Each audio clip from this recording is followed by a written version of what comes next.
Namaste student and welcome back to our session. In this session we also again discuss about class 10th history chapter number 2nd nationalism in India. In this particular topic we have to discuss about non-corporation movement.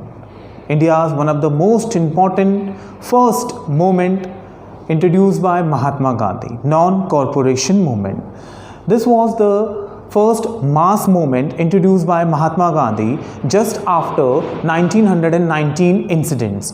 So many incidents we can find out in a previous topics, or we can also studied about in a previous topic like the Jallianwala Bagh massacre, Rowlatt Act. These two important incidents inspired Mahatma Gandhi to launch a nationwide mass movement, and because of that reason Mahatma Gandhi introduced non-corporation movement in 1920.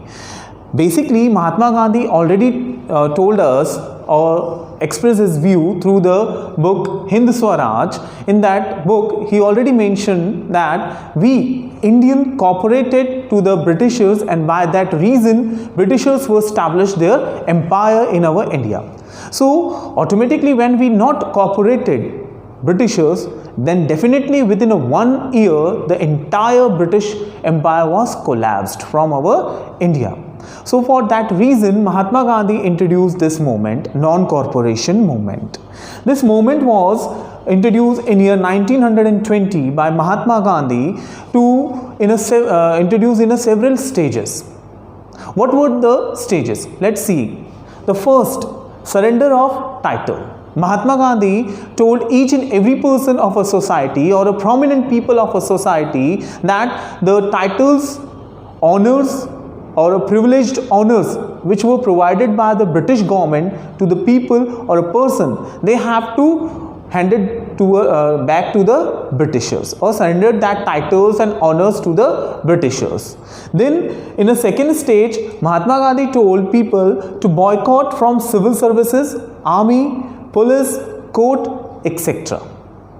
Because by this we are cooperating Britishers, and because of that reason they are able to maintain their strength in our India.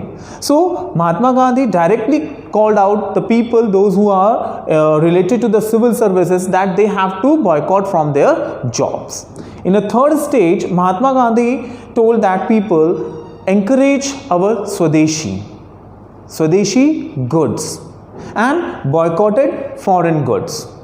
This particular ideology is very helpful to strengthen our Indian handicraft business, and by that we can easily find out the source through which we control the British economy, because the entire British economy was depend on the Indian raw materials, and by using that raw material Britishers were able to introduce their foreign goods in our India, and because of that our Indian goods or an Indian market or a native market was collapsed.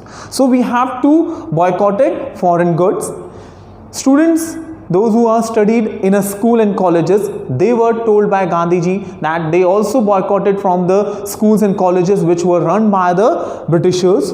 By that we cannot cooperate Britishers, and definitely British government would be weak. So the main objective of non-cooperation movement is to we cannot cooperate Britishers in any field, social, economical, cultural, in any field we are not cooperating Britishers. This particular ideology of non-cooperation movement was highly inspired by the strength of nationalism which was found during that particular period. In that same period we also find, or in a previous topic we also find about one important movement which was run by the Ali brothers, and that was known as Khilafat movement. So Gandhiji took that Khilafat movement as a golden opportunity to unite two important religious group of our India, Hindu and Muslims. So Gandhiji collaborate with Ali brothers and told them that they have to merge with non-corporation movement, because here we can see the objective of Khilafat movement and non-corporation movement was common. We are totally against of Britishers. And the Khilafat movement, Muslim community is also work against the Britishers. So we are having a same objective, that we have to walk out from, we have to throw out the entire British Empire. That's why Gandhiji received the strength of non-cooperation movement and merged that strength with Khilafat movement in year 1921. After merging this Khilafat movement with non-corporation movement in 1921, this movement is known as non-corporation Khilafat movement, and this movement run very successfully. But somehow this movement is lost its momentum, because this particular movement was totally depend on ideology of Mahatma Gandhi, non-violence and truth. Somehow the systems which were followed by the Mahatma Gandhi to non-cooperate with Britishers is little bit complicated or difficult for the Indian people. So in other hand, the violence or the non-violence which was introduced by Gandhiji is being very hard to the people to follow that non-violence strategy.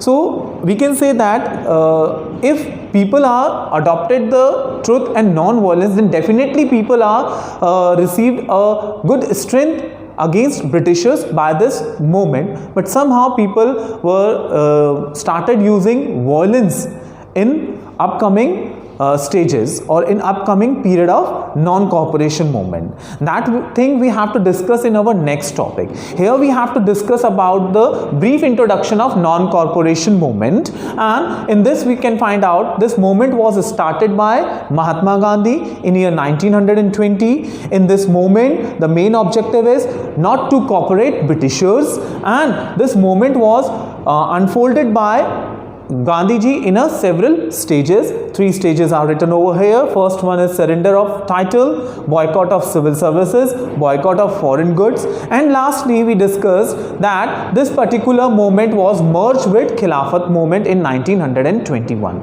That's all for today, student. We have to discuss one important movement, non-cooperation movement.